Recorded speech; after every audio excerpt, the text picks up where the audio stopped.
रहमानिर्रहीम। आज का हमारा लेक्चर है phylum arthropoda. Phylum arthropoda domain Eukarya और किंगडम एनिमेलिया से बिलोंग करता है। डोमेन यूकेरिया में 4 किंगडम्स आती हैं। First kingdom protista, second kingdom fungi, third kingdom animalia और फोर्थ किंगडम प्लेंटी। बाकी 3 किंगडम्स हम पहले पढ़ चुके हैं। अब हम किंगडम एनिमेलिया पढ़ रहे हैं। किंगडम एनिमेलिया को फर्दर डिवाइड किया गया है मुख्तलिफ फाइला में। उनमें से हमने कुछ फाइलम पहले पढ़ लिए हैं। आज हम फाइलम आर्थ्रोपोडा के बारे में पढ़ने लगे हैं।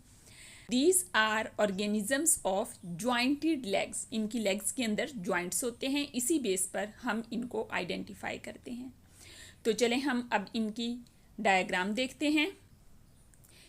पिक्चर देखने से एक क्लियर इमेज जहन में बन जाता है तो फिर पढ़ना आसान हो जाता है।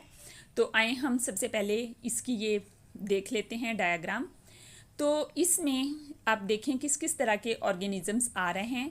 इसमें सबसे पहले जो इसका सबसे बड़ा ग्रुप है वो इंसेक्ट्स हैं।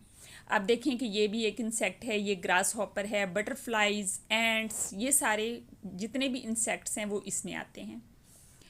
नॉट ओनली इंसेक्ट्स, लेकिन इसमें इंसेक्ट्स सबसे ज़्यादा बड़ा ग्रुप है और मेनली इंसेक्ट से आप आइडेंटिफाई इजीली कर लेंगे। तो ओवरऑल इसके जितने भी मेंबर्स हैं उनमें ज्वाइंटेड लेग्स होती हैं, जिस वजह से इनका फाइलम का नाम ही आर्थ्रोपोडा यानी कि ज्वाइंटेड लेग्स वाले ऑर्गेनिजम्स है। यहाँ इसकी लेग को आप देखें तो एक ज्वाइंट यहाँ पर है, एक ज्वाइंट यहाँ पर है। तो ये इसकी ज्वाइंटेड लेग्स हैं। ये ज्वाइंट है, ये ज्वाइंट है, ये ज्वाइंट है। ठीक है, तो इनकी लेग्स जो हैं वो ज्वाइंटेड लेग्स हैं। इंसेक्ट्स में 3 पेयर ऑफ लेग्स होती हैं, सिर्फ इंसेक्ट्स में, बाकियों में डिफरेंट होती है। इंसेक्ट्स में 3 पेयर ऑफ लेग्स होती हैं। यहाँ पर आप देखें तो ये 1, ये 2 और ये 3। इसका जो सेकंड पार्ट है वो बॉडी की दूसरी साइड पे है, यानी ये फर्स्ट पेयर इसी तरह की एक दूसरी साइड पे है, ये सेकंड पेयर एक दूसरी साइड पे है और ये थर्ड पेयर इसका सेकंड पार्टनर दूसरी साइड पे है। तो इस तरह से जो आर्थ्रोपोड्स हैं उनमें ज्वाइंटेड लेग्स प्रेजेंट होती हैं।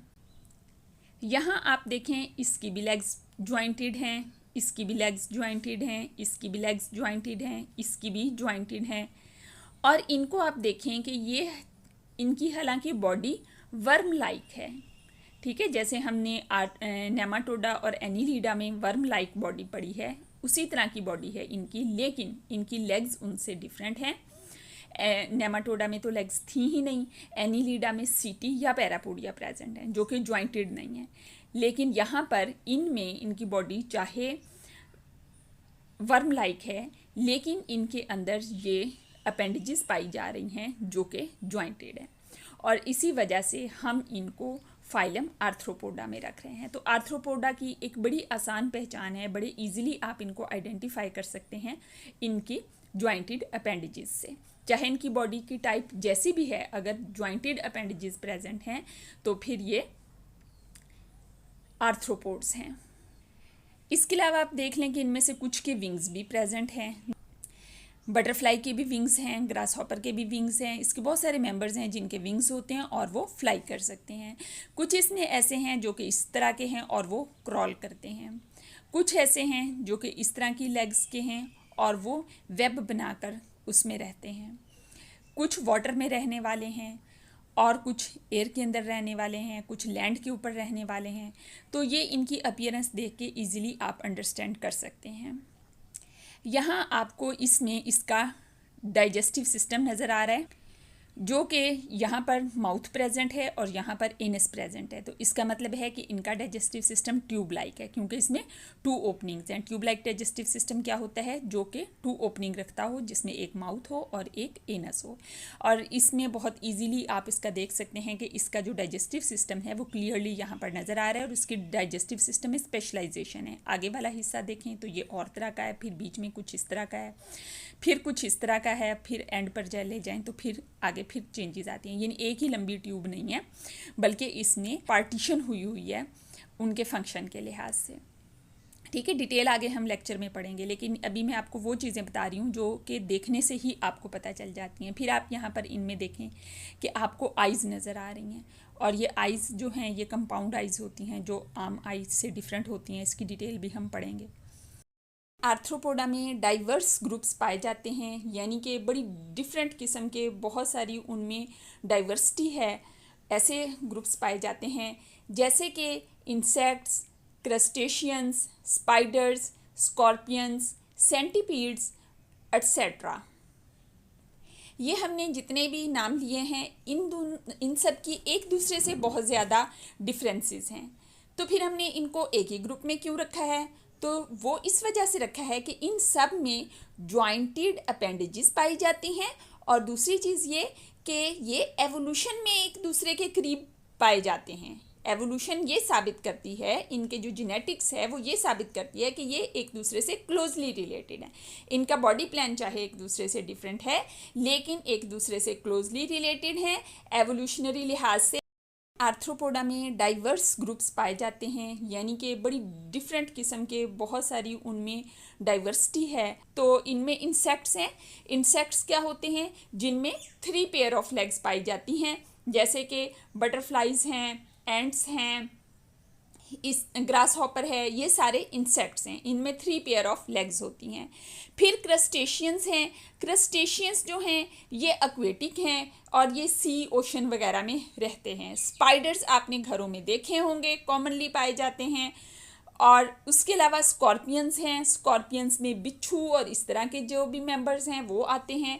सेंटीपीड्स जो हैं ये वर्म लाइक बॉडी वाले हैं, जो अभी हमने पीछे भी देखे थे ना, वर्म लाइक बॉडी वाले। These are centipedes.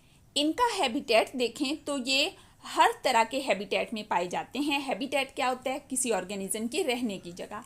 ये एयर में भी हैं जैसे बटरफ्लाइज वगैरह, ये वाटर में भी हैं जैसे कि क्रस्टेशियंस हैं, और ये बहुत ज़्यादा डेजर्ट्स वगैरह वहाँ पर भी पाए जाते हैं जैसे कि स्कॉर्पियंस एट्सेट्रास। ये घरों में भी पाए जाते हैं जैसे इंसेक्ट्स हैं।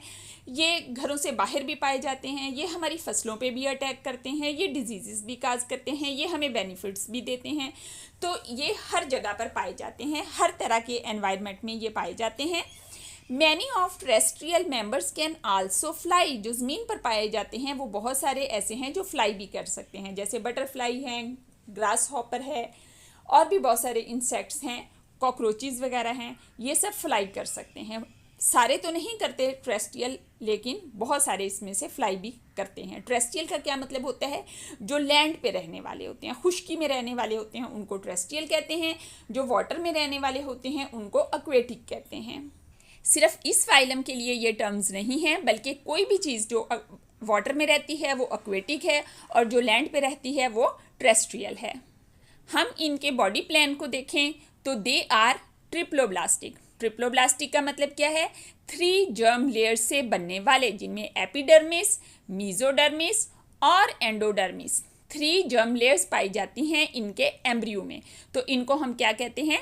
ट्रिप्लोब्लास्टिक। इससे पिछले फाइलम भी ट्रिप्लोब्लास्टिक थे, अब आगे जितने भी फाइलम आएंगे वो सारे ट्रिप्लोब्लास्टिक हैं। They have bilateral symmetry. Bilateral symmetry का क्या मतलब है? कि इनकी बॉडी को एक ही प्लेन से 2 इक्वल हाफ्स में डिवाइड किया जा सकता है। जैसे कि यहाँ पर देखें, इसको हम इस प्लेन से तो 2 इक्वल हाफ्स में डिवाइड कर सकते हैं, इधर वाला और इधर वाला सेम होंगे, लेकिन अगर हम इधर से करेंगे तो ये 2 इक्वल हाफ्स नहीं बनेंगे। इसी तरह ये स्कॉर्पियन को हम इस प्लेन से इक्वल हाफ्स में डिवाइड कर सकते हैं, लेकिन इधर से हम करेंगे तो ये वाला साइड और तरह की हो जाएगी, ये वाली साइड और तरह की हो जाएगी। इसी तरह से इसको भी हम इस प्लेन से तो 2 इक्वल हाफ्स में डिवाइड कर सकते हैं, लेकिन मज़ीद किसी प्लेन से 2 इक्वल हाफ्स में डिवाइड नहीं कर सकते। तो ऐसे तमाम ऑर्गेनिजम्स जिनको सिंगल प्लेन से 2 इक्वल हाफ्स में डिवाइड किया जा सकता है, ये बाइलेटरल सिमेट्रिकल होते हैं, और इस ग्रुप में पाए जाने वाले ऑर्गेनिजम्स बाइलेटरल सिमेट्री रखते हैं। नेक्स्ट इनका करैक्टर ये है कि दे आर सीलोमेट्स। सीलोमेट का मतलब क्या है? कि इनकी बॉडी के अंदर ट्रू सीलोम पाई जाती है। ट्रू सीलोम क्या होती है? ये ऐसी सीलोम होती है जो कि मीजोडर्म से बनती है। जो 3 लेयर्स हमने देखी हैं उनमें से जो सेंट्रल वाली लेयर मीजोडर्म है उससे बनने वाली सीलोम ट्रू सीलोम होती है। तो ये ट्रू सीलोम वाले ऑर्गेनिज्म है, इस वजह से हम इनको सीलोमेट कहते हैं। सीलोमेट में हमने बात की थी कि 2 तरह के आते हैं, एक वो होते हैं जिनको हम प्रोटोस्टोम्स कहते हैं और एक वो होते हैं जिनको हम ड्यूटेरोस्टोम्स कहते हैं। तो ये वाले भी प्रोटोस्टोम्स हैं, ये ड्यूटेरोस्टोम नहीं है। अभी तक हमने ड्यूटेरोस्टोम वाला कोई नहीं पढ़ा। तो ये तरतीब से प्रोटोस्टोम्स आएंगे, जहाँ पे प्रोटोस्टोम्स खत्म हो जाएंगे वहाँ से ड्यूटेरोस्टोम के फाइलम स्टार्ट हो जाएंगे। बस आपने एंड याद रखना है कि यहाँ पर प्रोटोस्टोम खत्म हो गए हैं और इसके बाद ड्यूटेरोस्टोम वाले स्टार्ट हो गए हैं। तो इस तरह से आपको हर एक का अलग अलग से याद नहीं करना पड़ेगा। तरतीब से नाम याद करने से आपको बहुत सारे करैक्टर्स जो हैं वो इजीली याद हो जाएंगे। अब हम इनकी सीलोम की बात कर रहे थे। तो सीलोम जो इनमें पाई जाती है वो रेड्यूस्ड होती है। रेड्यूस्ड का मतलब क्या है? Coelom only present around reproductive and excretory system. बाकी जगहों पर सीलोम नहीं है, सीलोम सिर्फ रिप्रोडक्टिव एंड एक्सक्रीटरी सिस्टम के इर्द गिर्द प्रेजेंट है। यानी कि ये सीलोम है, यहाँ पर इसके रिप्रोडक्टिव और ये एक्सक्रीटरी सिस्टम पाए जाते हैं, बाकी सिस्टम इस सीलोम से बाहर हैं। अब इनका जो main character that is jointed appendages. तो ज्वाइंटेड अपेंडेजेस जो इनमें हैं ये मॉडिफाइड भी होती हैं। ज्वाइंटेड का मतलब है कि इसमें जोड़ होते हैं और ये मॉडिफाइड होती हैं अपने एनवायरनमेंट के लिहाज से, फंक्शन के लिहाज से। कुछ ऑर्गेनिजम्स में इन अपेंडेजेस का फंक्शन रनिंग है, जो क्रॉलिंग वाले हैं वहाँ पर फंक्शन क्रॉलिंग है, जो स्विम करते हैं वहाँ पे अपेंडेजेस का फंक्शन स्विमिंग है, जो प्रे को पकड़ते हैं वहाँ पर इनका फंक्शन कैप्चरिंग प्रे है। कुछ में ये अपेंडेजेस रेस्पायरेशन के काम भी आते हैं और कुछ में ये रिप्रोडक्शन के दौरान भी काम आते हैं। तो इनमें से मोर देन वन फंक्शन भी हो सकते हैं किसी ऑर्गेनिज्म में ज्वाइंटेड अपेंडेजेस के। डिफरेंट आर्थ्रोपोड्स में इनके माउथ के इर्द गिर्द जो अपेंडेजेस हैं वो मॉडिफाइड होती हैं और फॉर्म करती हैं, बनाती हैं माउथ पार्ट्स। ठीक है, अपेंडेजेस ही फॉर्म करती हैं माउथ पार्ट्स बहुत सारे आर्थ्रोपोड्स में। ये डिफरेंट सेगमेंटेशन है, इनमें मेटामेरिक सेगमेंटेशन नहीं है। ठीक है, बॉडी बाहर से सेगमेंटेड नज़र आ रही है, अंदर से सेगमेंटेड नहीं है। इनमें जो सेगमेंटेशन पाई जाती है वो किस तरह से होती है? Some segments are fused to form specialised body regions called tagmata. वो बॉडी रीजन जो बहुत सारे सेगमेंट से मिलकर एक रीजन बन रही होती है उसको हम एक टेगमा या टेगमेटा कहते हैं। जैसे कि एक टिपिकल इंसेक्ट की बॉडी में आप देखें तो 3 रीजन होती हैं, इसका हेड, इसका थोरेक्स और इसका एब्डोमिन। इनका एक और बहुत इंपॉर्टेंट कैरेक्टर जो कि पीछे आपने कहीं नहीं पढ़ा वो है एक्सोस्केलेटन। एक्सोस्केलेटन क्या चीज़ होती है? स्केलेटन कहते हैं बॉडी के सपोर्टिंग सिस्टम को, और ये सपोर्टिंग सिस्टम अगर बॉडी से बाहर होगा तो इसको एक्सोस्केलेटन कहेंगे। इस स्ट्रक्चर को हम क्यूटिकल भी कहते हैं। बॉडी की जो सबसे बाहर वाली रीजन होती है उसको एपिडर्मिस कहा जाता है। अब चूंकि एक्सोस्केलेटन एपिडर्मिस से बाहर है तो इस एक्सोस्केलेटन को सेक्रीट कौन करता है? एपिडर्मिस। ठीक है, तो एक्सोस्केलेटन या क्यूटिकल ये सेक्रीट कौन करता है? Epidermis of body wall. It is made chiefly of chiton. ये एक्सोस्केलेटन बना किस चीज़ का होता है? तो ये काइटन का बना होता है। अब काइटन क्या है? काइटन वो ही मटेरियल है जो कि हमने फंजाई की सेल वॉल में पढ़ा था। ठीक है, इसी वजह से फंजाई में हमने जो कहा था ना कि इसमें कुछ रिजेम्बलेंस एनिमल्स के साथ भी है, तो वो यही रिजेम्बलेंस थी कि एक तो ये एनिमल्स की तरह हेट्रोट्रॉफ थे, अपनी फूड खुद नहीं बनाते थे जैसे कि एनिमल्स हैं, और दूसरा ये कि इनके अंदर जो सेल वॉल है, एनिमल्स में सेल वॉल नहीं होती लेकिन काइटन एनिमल्स का मटीरियल है और इनकी सेल वॉल में काइटन पाया जाता है। तो ये इनकी एनिमल्स के साथ एक रिजेम्बलेंस थी। फंजाई और एनिमल की रिजेम्बलेंस भी आप यहाँ पर समझ सकते हैं। अब एक्सोस्केलेटन तो हार्ड होता है, जैसे हमने यहाँ पे बात की है, तो एक्सोस्केलेटन तो हार्ड होता है, तो इसका मतलब है ऑर्गेनिज्म ग्रो कैसे करेगा? और ये होता भी डेड है, ये ग्रो नहीं कर सकता एक्सोस्केलेटन।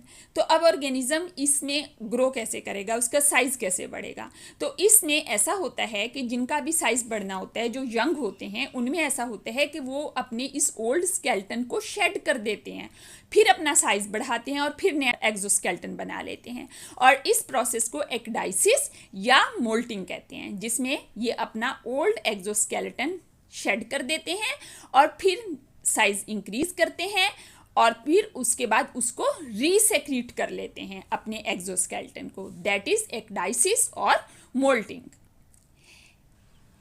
दे possesses open type circulatory system. Open circulatory system क्या है? जिसमें ब्लड मुसलसल ब्लड वेसल्स और हार्ट में नहीं रहता, बल्कि वहाँ से निकलकर बॉडी की जो कैविटी है, सीलोम है, उसमें भी आ जाता है। तो ऐसे सर्कुलेटरी सिस्टम को हम ओपन टाइप सर्कुलेटरी सिस्टम कहते हैं और आर्थ्रोपोड्स में ये ओपन टाइप सर्कुलेटरी सिस्टम पाया जाता है। इनमें जो ब्लड है वो फ्लो आउट कर जाता है into haemocoel. Most of the time blood haemocoel में रहता है और ये हीमोसील क्या है? ये ब्लास्टोसील की कैविटी है, कैविटी जो कि ब्लास्टोसील से ड्राइव हुई थी। ये ब्लास्टोसील वाली कैविटी इनकी एक्चुअल सिलोम नहीं है। एक्चुअल सिलोम इनकी हमने पीछे पढ़ा है, इनके सिर्फ एक्सक्रीटरी और रिप्रोडक्टिव सिस्टम के इर्द गिर्द है। ये हीमोसील एक और कैविटी भी इनमें पाई जाती है जो कि ब्लास्टोसील एम्ब्रियोनिक कैविटी, उससे ये ड्राइव हुई होती है। तो ब्लड इसमें फ्लो करके चला जाता है। इस वजह से इनका जो ब्लड है उसको हम हीमोलिम्फ भी कहते हैं, क्योंकि ये हीमोसील में चला जाता है। और इनका ब्लड कलरलेस होता है क्योंकि उसमें हीमोग्लोबिन नहीं होती, it is without haemoglobin. Blood का जो रेड कलर है ये हीमोग्लोबिन की वजह से होता है। चूंकि इनके ब्लड में हीमोग्लोबिन नहीं है, इस वजह से इनका ब्लड कलरलेस होता है। आपने कभी नहीं देखा होगा कि किसी आर्थ्रोपोड को, किसी इंसेक्ट को किल करें और उसमें से रेड कलर का ब्लड निकल आया हो, सिवाय लाइसिस के। लाइसिस में से जो रेड कलर का ब्लड निकलता है वो उनका ब्लड नहीं, बल्कि वो ब्लड होता है जो उन्होंने हमारे हेड से सक किया होता है। इनका रेस्पिरेटरी सिस्टम भी यूनिक है। इस तरह का रेस्पिरेटरी सिस्टम ना इससे पहले वाले किसी में पाया जाता है, ना इसके बाद वाले किसी में पाया जाता है। इनका जो रेस्पिरेटरी सिस्टम होता है वो एयर ट्यूब्स पर मुश्तमिल होता है। इन एयर ट्यूब्स को ट्रेकिया कहते हैं। यहाँ पर ऐसा नहीं होता कि इनकी ऑक्सीजन ब्लड में डिफ्यूज़ हो और ब्लड उसको ट्रांसपोर्ट करे, बल्कि एयर ट्यूब्स डायरेक्टली पूरी बॉडी के अंदर डिस्ट्रीब्यूट करके आती हैं ऑक्सीजन को, और कार्बन डाइऑक्साइड बाहर लेकर आती हैं। और बाहर यही एयर ट्यूब्स जहाँ पर ओपन हो रही होती हैं उस ओपनिंग को स्पाइरेकल कहते हैं। स्पाइरेकल से ही एयर अंदर एंटर होती है और स्पाइरेकल से ही एयर बाहर जाती है। तो ये पूरा एक नेटवर्क बॉडी के अंदर एयर ट्यूब्स का मौजूद होता है, जिनको ट्रेकियल सिस्टम कहते हैं। एयर स्पाइरेकल से एंटर होती है, ट्रेकिया में जाती है, पूरी बॉडी में डिस्ट्रीब्यूट हो जाती है, वहाँ से कार्बन डाइऑक्साइड वापस आ जाती है और स्पाइरेकल से बाहर निकाल दी जाती है। तो ये तो वो हैं जो एयर में रहते हैं, यानी कि टेरेस्ट्रियल एनवायरनमेंट में रहते हैं। लेकिन जो एक्वेटिक आर्थ्रोपोड्स हैं, जैसे मैंने आपको पहले बताया है, एक्वेटिक का मतलब क्या है? वाटर में रहने वाले। अब वाटर में तो एयर डायरेक्टली प्रेजेंट नहीं होती, बल्कि ऑक्सीजन डिजॉल्व होती है वाटर के अंदर। तो उनमें इस ऑक्सीजन को लेने के लिए गिल्स प्रेजेंट होती हैं, क्योंकि लंग्स में या ट्रेकिया में ये एबिलिटी नहीं होती कि वो उसमें से ऑक्सीजन को एक्सट्रैक्ट कर सकें। लेकिन गिल्स में ये एबिलिटी होती है कि ये ऑक्सीजन एक्सट्रैक्ट कर सकते होते हैं फ्रॉम वाटर। तो इस वजह से इनमें ट्रेकियल सिस्टम प्रेजेंट नहीं होता एक्वेटिक आर्थ्रोपोड्स में, बल्कि इनके अंदर गिल्स प्रेजेंट होते हैं। अब हम बात करते हैं इनके डाइजेस्टिव सिस्टम की। तो इनका डाइजेस्टिव सिस्टम ट्यूब लाइक होता है, यानी कि इसमें माउथ भी प्रेजेंट होता है और इसमें एनस भी प्रेजेंट होता है ट्यूब के दोनों एंड्स पर। Alimentary canal is divided into different parts. Alimentary canal क्या होती है? डाइजेस्टिव सिस्टम को एलिमेंट्री कैनाल कहते हैं। ठीक है, इनकी एलिमेंट्री कैनाल यानी कि डाइजेस्टिव सिस्टम डिफरेंट पार्ट्स में डिवाइडेड होता है। डिफरेंट पार्ट कौन कौन से होते हैं? फोरगट, मिडगट, हाइंडगट, रेक्टम, ये इसमें एलिमेंट्री कैनाल की डिवीजन्स होती हैं। इनका excretory system comprises of Malpighian tubule। Malpighian tubules क्या होती हैं? इनके मिड गट और हाइंड गट, ठीक है, ये फोर गट है इसका, ये मिड गट और ये हाइंड गट। मिड गट और हाइंड गट इन दोनों के दरमियान में इस तरह से ट्यूब्स सी बॉडी के अंदर प्रेजेंट होती हैं, बाहर से नहीं नज़र आ रही होती, इनको विंग्स ना समझिएगा, ये बॉडी के अंदर होती हैं, ट्यूब्स सी होती हैं और इनको ट्यूब्स को हम मेल्पिजियन ट्यूब्यूल्स कहते हैं और ये कलेक्ट करती हैं इनका एक्सक्रीटरी वेस्ट। एक्सक्रीटरी वेस्ट क्या होता है? नाइट्रोजनस वेस्ट जो कि मेटाबॉलिज्म ऑफ प्रोटीन से बनता है, ये डाइजेस्टिव वेस्ट से सेपरेट होता है। हमारी बॉडी के अंदर ये वो है जो यूरिन से रिलीज होता है, दैट इज एक्सक्रीटरी सिस्टम। ठीक है, इसको डाइजेस्टिव सिस्टम से सेपरेट रखना है। तो इनका जो एक्सक्रीटरी सिस्टम है वो मेलपिजियन ट्यूब्यूल्स का बना होता है, और ये मिड गट और हाइंड गट के दरमियान में ट्यूब्स प्रेजेंट होती हैं। और ये भी इनका यूनिक करैक्टर है, इससे पहले किसी में भी डाइजेस्टिव सिस्टम और एक्सक्रीटरी सिस्टम इकट्ठे प्रेजेंट नहीं है, ना इससे बाद वाले किसी फाइलम में, ना इससे पहले वाले किसी फाइलम में। ये सिर्फ इस फाइलम में ऐसा है कि इनका एक्सक्रीटरी सिस्टम और इनका डाइजेस्टिव सिस्टम एक दूसरे से कनेक्ट हुए हैं। इनका नाइट्रोजनस वेस्ट एक्सक्रीट होता है in the form of solid uric acid crystals. Solid form में एक्सक्रीट होता है, लिक्विड फॉर्म में नहीं है। और वो सॉलिड फॉर्म क्या है? यूरिक एसिड है। ये यूरिक एसिड की क्रिस्टल्स रिलीज करते हैं। नर्वस सिस्टम वेल डिवेलप्ड होता है, well developed central nervous system, यानी कि इसमें ब्रेन प्रेजेंट होता है। ब्रेन किस फॉर्म में होता है? 3 fused pair of cerebral ganglia या brain in head. There is a double ventral nerve cord which has ventral ganglia in each segment। इस तरीके से ये इनका ब्रेन है ना, तो इसमें वेंट्रल साइड पे यानी बॉडी के नीचे वाली साइड पर 2 नर्व कॉर्ड्स होती हैं, और ये नर्व कॉर्ड्स जब बॉडी के मुख्तलिफ सेगमेंट से गुजरती हैं तो वहाँ पर ये गैंग्लिया प्रोवाइड करके गुजरती हैं। ईच सेगमेंट को ये गैंग्लिया प्रोवाइड करती हैं। अच्छा, अब यहाँ पर प्रैक्टिकल के हवाले से भी मैं आपको एक बात बता दूँ कि जब हम कॉकरोच को डाइसेक्ट करते हैं तो हम उसको डॉर्सल साइड से डाइसेक्ट करते हैं, वेंट्रल साइड से शुरू नहीं करते। जबकि हम फ्रॉग को वेंट्रल साइड से डाइसेक्ट करते हैं। हम कॉकरोच को डॉर्सल साइड से किस लिए डाइसेक्ट करते हैं? ताकि उनकी नर्व कॉर्ड्स जो कि उनकी वेंट्रल साइड पे प्रेजेंट है वो डैमेज ना हो, हम उनको स्टडी कर सकें। अगर वेंट्रल साइड से करना शुरू कर देंगे तो नर्व कॉर्ड्स डैमेज हो जाएंगी।